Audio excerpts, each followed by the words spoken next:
আজকে ভয়ঙ্কর কিছু কথা বলবো, মনোযোগ দিয়ে শুনবেন। আমি নিজেও কিন্তু আওয়ামী লীগকে অনেক আন্ডার এস্টিমেট করেছিলাম, কিন্তু এই আওয়ামী লীগ ভয়ঙ্কর রূপে ফিরে আসার আপ্রাণ চেষ্টা করতেছে এবং সেই সঙ্গে যুক্ত হয়েছে ভারত। দেখুন, ভারতের সঙ্গে তো ইউনূসের সম্পর্ক আগের থেকে ওই খারাপ। ভারত আসসালামু আলাইকুম প্রিয় দর্শক, আজকে গুরুত্বপূর্ণ ভিডিও ফুটেজে আপনাকে স্বাগত। প্রিয় দর্শক, বর্তমানে বাংলাদেশের পরিস্থিতি এবং রাজনৈতিক শৃঙ্খলা কি, তাই আলোকে আপনার হিসেবে আজকে একটি গুরুত্বপূর্ণ ভিডিও ফুটেজ নেওয়া হয়েছে। আপনারা সেই ফুটেজে রীতিমতো অবাক হয়ে যাবেন। তাই আমি আর কথা বলবো না, আপনাদেরকে মূল ভিডিওতে নিয়ে যাব। মূল ভিডিওতে যাওয়ার আগে যারা আমার চ্যানেলটি সাবস্ক্রাইব করেনি তাদেরকে অসংখ্য ধন্যবাদ। আর যারা এখন আমার চ্যানেলটি সাবস্ক্রাইব করেনি তারা তাড়াতাড়ি সাবস্ক্রাইব করে ফেলুন, এরকম ধরনের সকল আপডেটগুলো সবার আগে পেতে। আজকে ভয়ঙ্কর কিছু কথা বলবো, মনোযোগ দিয়ে শুনবেন। আমি নিজেও কিন্তু আওয়ামী লীগকে অনেক আন্ডার এস্টিমেট করেছিলাম, কিন্তু এই আওয়ামী লীগ ভয়ঙ্কর রূপে ফিরে আসার আপ্রাণ চেষ্টা করতেছে এবং সেই সঙ্গে যুক্ত হয়েছে ভারত।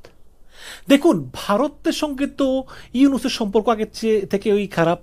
ভারত বুঝতে পারতেছে না যে পাকিস্তানের সঙ্গে বাংলাদেশ এবং চায়না মিলে কি কি করতেছে, সম্পর্ক উন্নয়ন করতেছে। কিছুদিনের মধ্যেই পাকিস্তানের পররাষ্ট্রমন্ত্রী প্লাস আসবেন বাংলাদেশে, বিভিন্ন চুক্তি সম্পন্ন হচ্ছে, পাকিস্তানের জেনারেলরা বাংলাদেশ জেনারেলরা একসঙ্গে মিলতেছে, এসব বিভিন্ন কাহিনী তো আছে। কিন্তু সবচেয়ে বড় যেই দুইটা সমস্যা ভারতের জন্য, একটা হচ্ছে যে রূপপুর পারমাণবিক প্রকল্প যে রাশিয়া থেকে কয়েক গুণ বেশি দামে কিনেছে, সেখানে কিন্তু ভারতকে একটা অ্যাক্সেস হাসিনা দিয়ে রেখেছিল। কারণ ভারত বলেছিল যে তোমরা এই বিদ্যুৎ উৎপাদনের নাম দিয়ে পারমাণবিক অস্ত্র তৈরি করতে পারতেছো কিনা। এর জন্য ভারতের কিছু লোকজন নজরদারিতে ছিল। কিন্তু হাসিনা পালিয়ে যাওয়ার পর ইউনূস সরকার ভারতের সেই লোকগুলোকে তাড়িয়ে দেয়, যারা নজর রাখতো যে এখানে আসলে বিদ্যুতের আড়ালে পারমাণবিক অস্ত্র তৈরি হচ্ছে কিনা। তো এই গেল একটা। এখন মোটামুটি এই পারমাণবিক বিদ্যুৎ কেন্দ্র মোটামুটি তৈরির পথে। এখন এই পারমাণবিক বিদ্যুৎ কেন্দ্র যদি নষ্ট হয় বা কোনো মেরামত করা লাগে, তাহলে রাশিয়ান যে টেকনিশিয়ান আসবে মেরামত করার জন্য, এটা অনেক এক্সপেন্সিভ। সুতরাং ইউনূস সরকার ঠিক করলো যে তারা এই যে পারমাণবিক বিদ্যুৎ কেন্দ্র, এটার যে লজিস্টিক সাপোর্টটা, এটা তারা চীনের কাছ থেকে, এবং চীনের সঙ্গে এই সংক্রান্তটা চুক্তিও হয়ে গিয়েছে ইউনূস সরকারের। এই কারণে ভারত বিশাল রাজ্যে পারমাণবিক বিদ্যুৎ কেন্দ্রের মতো একটা স্পর্শকাতর জিনিস, যেটা দিয়ে অস্ত্র বানানোও যায়, সেটা চায়নার মতো দেশকে দেওয়া হলো, যারা কিনা ভারতের শত্রু। এই গেল এক। দ্বিতীয় হচ্ছে, বাংলাদেশে যেভাবে ধর্মীয় ডানপন্থী শক্তির বৃদ্ধি ঘটতেছে, ইসলামপন্থী শক্তি বাড়তেছে, যেটা ভারতের ভাষায় উগ্রবাদী ধর্মীয় গোষ্ঠী। এই জন্য ভারত চিন্তিত। এই কারণে এখন ভারত চায় যে যেভাবেই হোক আওয়ামী লীগকে বাংলাদেশে আবার পুনঃপ্রতিষ্ঠিত করতে হবে। ক্ষমতায় আসুক আর না আসুক, অন্তত এই নির্বাচনে তাদের অংশগ্রহণ করাতে হবে, সুযোগ দিতে হবে। এই কারণে ভারত বিএনপির সঙ্গে যোগাযোগ করতেছে। অলরেডি বিএনপির বহু নেতা ভারতের এই ফাঁদে পাও দিয়েছে এবং তাদের সাম্প্রতিক কথাবার্তা আপনারা দেখবেন ঠিক আওয়ামী লীগের সুরে কথা বলতেছে। সেই মুক্তিযুদ্ধ, সেই চেতনা, সেই বয়ান, সেই সব কিছু। যেমন ঢাকা বিশ্ববিদ্যালয়ের টিএসসিতে যখন জামাত নেতাদের ছবি লাগালো, যারা হাসিনার আর প্রহসনমূলক বিচারের শিকার, তখন বলল যে রাজাকার, জামাতের লোকেরা রাজাকার। আর সালাউদ্দিন কাদের চৌধুরী, তিনি হচ্ছেন হাসিনার প্রতিহিংসার শিকার। তাহলে একই ধরনের মামলা সবার ফাঁসি হলো, জামাতের লোকেরা রাজাকার আর সালাউদ্দিন কাদের চৌধুরী হচ্ছে প্রতিহিংসার শিকার। এবং তারা অনবরত ৭১ মুক্তিযুদ্ধ এবং আওয়ামী লীগকে নিষিদ্ধ করার ব্যাপারে তারা স্পষ্ট কথা বলতেছে যে আওয়ামী লীগকে নিষিদ্ধ করা ঠিক হয় নয়, তারা চরম বিরোধী। এবং বিএনপির প্রচুর লোক আপনি দেখবেন তারা হুবহু সেই ভাষায় কথা বলে যেই ভাষায় আওয়ামী লীগ কথা বলতো। মির্জা আব্বাস বলতেছে যে হাসিনা দেশের ১২টা বাজায় গেছে, ইউনূস ২৪টা বাজাইছে। কিভাবে বাজাইছে বলেন তো?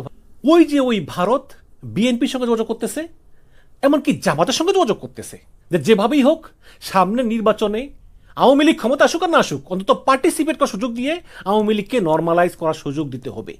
এবং শুধু এতেই থেমে নাই, শেখ হাসিনাকে তার লোকজন নিয়ে বৈঠক করার অনুমতি দিয়েছে, শেখ হাসিনাকে কলকাতায় অফিস নেওয়ার অনুমতি দিয়েছে, নানা বৈঠক হচ্ছে। এবং সবচেয়ে বড় কথা হচ্ছে, ভারতীয় পৃষ্ঠপোষকতায় বাংলাদেশে অনেকগুলো হোয়াটসঅ্যাপ গ্রুপ গড়ে উঠেছে, টেলিগ্রাম গ্রুপ গড়ে উঠেছে।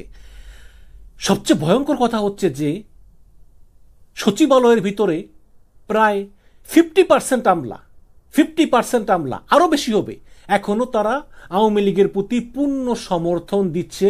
এবং সেনাবাহিনীর ভিতরে উচ্চপদস্থ কিছু কর্মকর্তা, তারা এখনও আওয়ামী লীগের জন্য অনেক স্যাক্রিফাইস করতে প্রস্তুত এবং গোপনে কোনো কাজ করতেছে। অনেকগুলো গ্রুপ আছে, হোয়াটসঅ্যাপ গ্রুপ, টেলিগ্রাম গ্রুপ, এরকম বহু গ্রুপ আছে যেই সব গ্রুপগুলোতে অনবরত এইসব আমলারা সক্রিয়, সেনাবাহিনীর এইসব অফিসাররা সক্রিয়। তারা সবাই মিলেমিশে যে কোনো মূল্যে হোক একটা কু করে, একটা প্রতি বিপ্লব করে হাসিনাকে আবার ফিরিয়ে আনতে চায়। সেটা প্রথম টার্গেট ছিল ওই আগস্টে, কিন্তু আগস্টে না পারলেও অন্তত যেভাবেই হোক ফেব্রুয়ারি নির্বাচনের আগেই এই প্রতি বিপ্লব বা এই কু ঘটিয়ে যেভাবেই হোক ইউনূস সরকারের পতন ঘটিয়ে আওয়ামী লীগকে পারলে ক্ষমতায় আনবে, অথবা না পারলে নর্মালাইজ করে আবার আওয়ামী লীগকে রাজনীতিতে প্রবেশ করতে দিতে এই দেশি বিদেশি চক্র এখন তৎপর। আজকে এই আমলাদের কথা বলতে হচ্ছে যে সরকারের একটা বছর শেষ হয়ে গেল, এখনো সরকার এই সচিবালয়কে ঢেলে সাজাতে পারল না।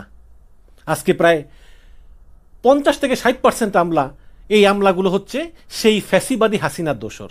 আজকে সেই আমলারা টেলিগ্রাম গ্রুপে, হোয়াটসঅ্যাপ গ্রুপে প্রতি বিপ্লব করার ষড়যন্ত্র করতেছে এবং বুঝে হোক না বুঝে হোক তার সঙ্গে যোগ দিয়েছে বিএনপির কিছু লোকজন।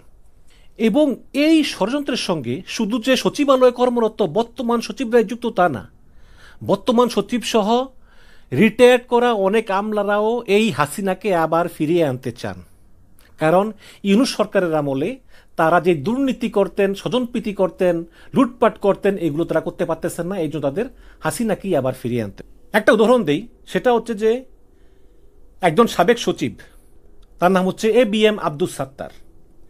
তিনি বিএনপি করেন, তিনি আবার বর্তমান বেগম খালেদা জিয়ার একান্ত সচিব। তিনি আজকে বলেছেন যে এই অন্তর্বর্তীকালীন ইউনূস সরকারের 8 জন উপদেষ্টার সীমাহীন দুর্নীতির প্রমাণ তার নিজের কাছে আছে। ভালো কথা আছে, তাহলে সেই প্রমাণ দেন না কেন? এই লোক, তিনি সাবেক সচিব এবং বর্তমানে বেগম জিয়ার একান্ত সচিব। তার মতো লোক সে বলতেছে যে 8 জন উপদেষ্টার সীমাহীন দুর্নীতির প্রমাণ তার নিজের কাছে আছে। খুব ভালো কথা, থাকলে আপনি কেন সেটা জনসম্মুখে প্রকাশ করতেছেন না? কেন আপনি সাংবাদিক সম্মেলন করে দিচ্ছেন না? কেন আপনি আদালতে এগুলো দাখিল করতেছেন না? কিন্তু মুখে মুখে বলতেছেন। ভারত সরকার সহ কিছু ছুপা আওয়ামী লীগদের টার্গেটই হচ্ছে যে বর্তমানে যেভাবেই হোক অনবরত সমালোচনা করে ইউনূস সরকার, তার উপদেষ্টা এবং ছাত্র সমন্বয়কদের চরিত্রে কালিমা লেপন করতে হবে। প্রয়োজনে মিথ্যা কথা বলতে হবে। একটা মিথ্যা কথা 100 বার বললে সে সত্য হয়ে যায়। সমন্বয়করা দেশ নিয়ে গেল, ছাত্র সমন্বয়করা দেশ নিয়ে গেল, এনসিপি দেশ নিয়ে গেল, খোঁজ নিলে দেখবেন সব অন্তঃশাসন্য। সামান্য কিছু অভিযোগ আছে উপদেষ্টা আসিফের বাবার বিরুদ্ধে, উপদেষ্টা আসিফের APS এর বিরুদ্ধে, নাহিদের বাবার বিরুদ্ধে শোনা যায় টুকটাক কোনো প্রমাণ নাই। কিছু সমন্বয় চাঁদাবাজি করেছে, তারা এখন পুলিশে আছে, ধরা খাইছে, রিমান্ডে আছে, সব আছে, বিচার হচ্ছে। এর বাইরে কিছু নাকি অনবরত এনসিপি ইউনুস করে করে এই সরকারকে যাতে ব্যর্থ করে দেওয়া যায় এবং এরকম একটা ষড়যন্ত্রের সঙ্গে কিছু বুদ্ধিজীবী, কিছু আমলা, কিছু সেনাবাহিনী অফিসার, কিছু পুলিশ সব যুক্ত করে একটা ন্যারেটিভ তৈরি করা। এবং এই ন্যারেটিভগুলোই এই কল্লি মোল্লার মতো লোকেরা, এবং এখনও অনেক আছে, অনেকেরা ক্রমাগত বলে যাচ্ছেন উদ্দেশ্য একটাই, আওয়ামী লীগকে নর্মালাইজ করে দেশে ফিরিয়ে আনা। আপনাদের খেয়াল আছে কয়দিন আগে NBR একটা আন্দোলন হয়েছে, যে NBR হচ্ছে এই পোশাক রপ্তানির যে ট্যাক্স সহ বিভিন্ন জায়গায় যে ট্যাক্স বসায়, সেই NBR এর ধর্মঘটের কারণে আমাদের পোশাক রপ্তানিতে মিলিয়ন মিলিয়ন ডলারের ক্ষতি হয়েছে। সেই NBR এর পর্যন্ত স্বৈরাচারের দোসররা বসে আছে। আরো অনেক আছে, মানে পুরো ফ্যাসিবাদের দোসররা বসে আছে এবং এরা অনবরত, এদের সঙ্গে আরো অনেকে কর্মরত, অবসরপ্রাপ্ত সবাই মিলে এই বিভিন্ন গ্রুপে গ্রুপে কিভাবে শেখ হাসিনাকে ফিরিয়ে আনা যায় এই সকল ষড়যন্ত্র তারা করেই যাচ্ছে। অথচ যেই সব সচিবরা, আমলারা আওয়ামী লীগের আমলে বঞ্চিত ছিল, তারা এই আমলেও বঞ্চিত। আপনি দেখেন যে খোদ রাজধানীর বুকে বসুন্ধরা কনভেনশন হল ভাড়া করে মেজর সাদিক 400 জনকে প্রশিক্ষণ দেয় এবং এই 400 জনকে বিভিন্ন হোয়াটসঅ্যাপ গ্রুপে, টেলিগ্রাম গ্রুপে যুক্ত করেছে। শুধু সেই না, এবং তার স্ত্রী এবং সে দুইজনে মিললে এভাবে ট্রেনিং দিয়ে বেড়াতো এবং 180 দিনেরও বেশি সে অনুপস্থিত ক্যান্টনমেন্ট থেকে, তাকে কোনো কারণ দর্শানোর জন্য বলা হলো না। তার মানে এখনও সেনাবাহিনীর ভিতরে ফ্যাসিবাদে দোসররা ঘুরে বেড়াচ্ছে। এখন শোনা গেল একজন অবসরপ্রাপ্ত মহিলা লেফটেন্যান্ট কাজী গুলশান আরা, সেই গুলশান আরাও নাকি এই মেজর সাদিকের সঙ্গে একসঙ্গে ট্রেনিং দিতেন আওয়ামী লীগের, নিষিদ্ধ ঘোষিত আওয়ামী লীগের লোকদের, এবং সেখানে সাবেক অনেক অবসরপ্রাপ্ত আমলারাও ছিলেন। এদেরকে সঙ্গে নিয়ে ট্রেনিং দিতেন কিভাবে নাশকতা করতে হবে, কিভাবে অনলাইনে আওয়ামী লীগের পক্ষে প্রপাগান্ডা করতে হবে এই রকম।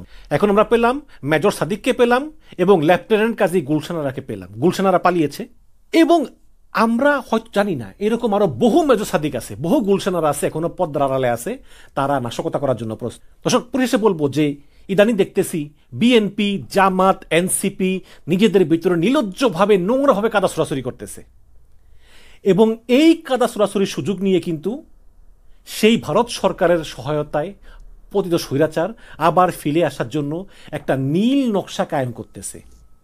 এবং আমলারা, বিশেষ করে সচিবালয়ের একটা বড় অংশের আমলারা, তারা টেলিগ্রাম এবং হোয়াটসঅ্যাপ গ্রুপে মিলিত হয়ে তারা কিন্তু নীল নকশা করতেছে যেভাবেই হোক ফেব্রুয়ারিতে নির্বাচনের আগেই ইউনূসকে সরাতে হবে, তাহলেই আওয়ামী লীগ আবার এই দেশে ফিরে আসবে। কারণ আওয়ামী লীগ ছাড়া যে কোনো নির্বাচন ঠেকানোর জন্য আওয়ামী লীগ এবং তাদের যে বন্ধু ভারত, তারা মরিয়া। তারা যেভাবেই হোক ছলে বলে কৌশলে আওয়ামী লীগের অংশগ্রহণ ব্যতীত যে কোনো নির্বাচন ঠেকানোর জন্য চেষ্টা করবে। এবং আমাদের দেশের ভিতর প্রচুর আওয়ামী লীগের দোসররা আছে, প্রশাসনের ভিতরে আছে, পুলিশের ভিতরে আছে, আমলাদের ভিতরে আছে। বিশেষ করে আমলাদের ভিতরে যে সচিবরা আছে, আমলারা আছে, তারা এখনো একদম আনটাচেবল। তাদেরকে কেউ কিছু বলে নাই, কেউ কিছু করে নাই। 50-60% এখনো বহাল তবিয়তে এই আমলারা কিন্তু একটা বিশাল প্ল্যান করতেছে। আমি আহ্বান জানাবো বর্তমান সরকারকে যে এই আমলাদের দিকে খুব দ্রুত নজর, এসব আমলারা কিন্তু একটা সিরিয়াস কাজ করে ফেলতে পারে। খবরদার, আমি সাবধান করে দিলাম। এবং সেনাবাহিনীর ভিতরে অবশ্যই আমাদের অনেক সেনাবাহিনীর ভিতরে যদিও এখনও ফেসিবাদের অনেক দোসর আছে, কিন্তু যেহেতু সেনাবাহিনীর প্রধান জেনারেল ওয়াকারুজ্জামান সাহেব একটি স্বজন ব্যক্তি, তিনি বিপ্লবের পক্ষের লোক, এই কারণে হয়তো তারা মাথাচাড়া দেওয়ার সাহস পাইতেছে না। কারণ জেনারেল ওয়াকার বিপ্লবের পক্ষে শক্তি এবং জুনিয়র অফিসাররা দেশপ্রেমিক তার পক্ষে আছে, এই কারণে।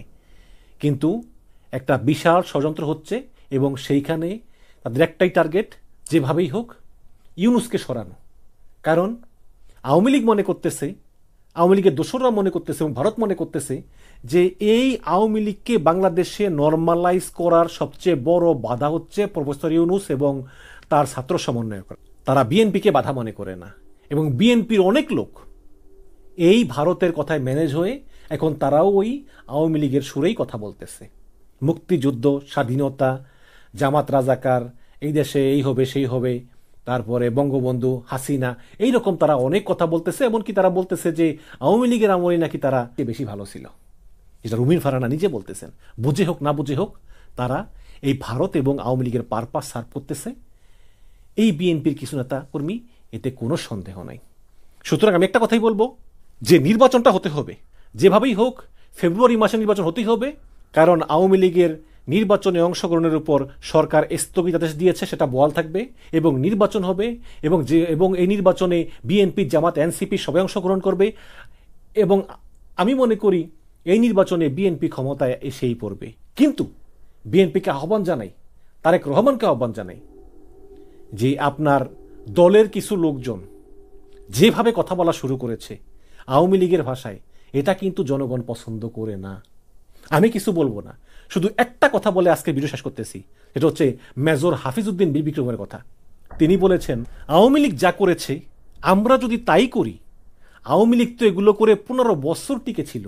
আমরা দর্শক, আপনারা সেই আলোচনাটি শুনেছেন, সেই আলোচনাটি নিয়ে আপনার কি মতামত অবশ্যই কমেন্ট বক্সে জানাবেন।